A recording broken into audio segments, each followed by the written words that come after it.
Sebelum Ratu Balkis dilahirkan, ayah dari Ratu Balkis yang ketika itu menjadi raja di kerajaan Saba memiliki satu hobi yang sangat unik, yaitu dia senang dengan aktivitas berburu. Tujuan sang raja berburu bukanlah untuk mencari makanan, namun hanya untuk kesenangan atau hiburan semata.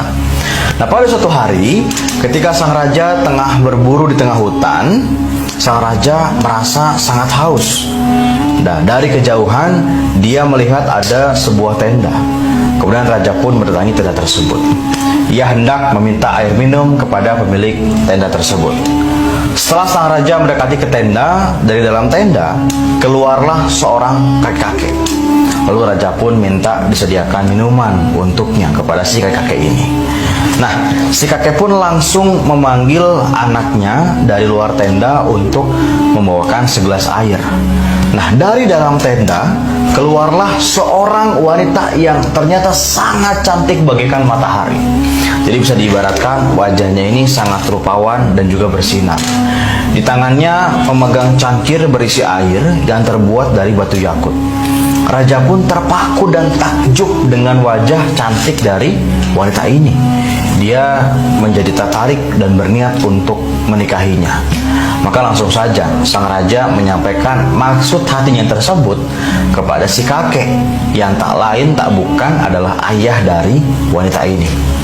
Ayah dari gadis ini berterus terang kepada sang raja bahwasanya mereka bukan berasal dari bangsa manusia, melainkan mereka berasal dari bangsa jin.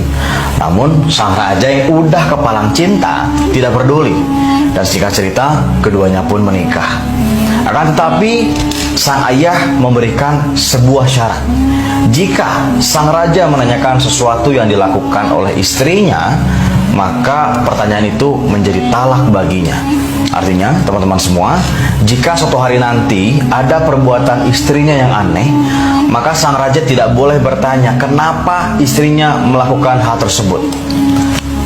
Jika saja sang raja bertanya, maka keduanya harus bercerai. Nah, setelah keduanya resmi menikah, mereka dikaruniai seorang anak laki-laki. Sang raja senang bukan kepalang mengetahui anak yang dilahirkan oleh istrinya ini berjenis kelamin laki-laki. Tentunya suatu hari anak ini bisa menjadi pewaris tahta ketika sang raja wafat. Namun teman-teman, tanpa sepengetahuan sang raja, anak laki-laki tadi langsung dibunuh oleh ibunya sendiri. Ketika raja mengetahui hal tersebut, dia pun tentu menjadi sangat sedih.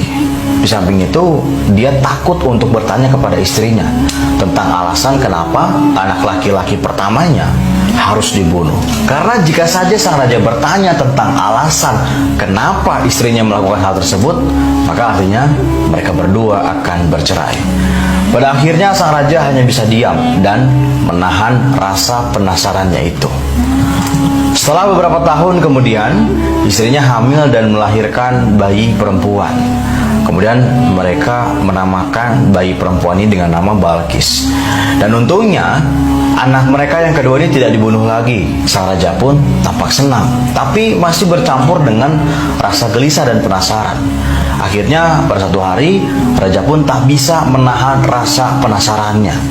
Dia mendatangi sang istri dan menanyakan, "Wahai istriku, kenapa waktu itu kamu membunuh anak laki-laki pertamaku?"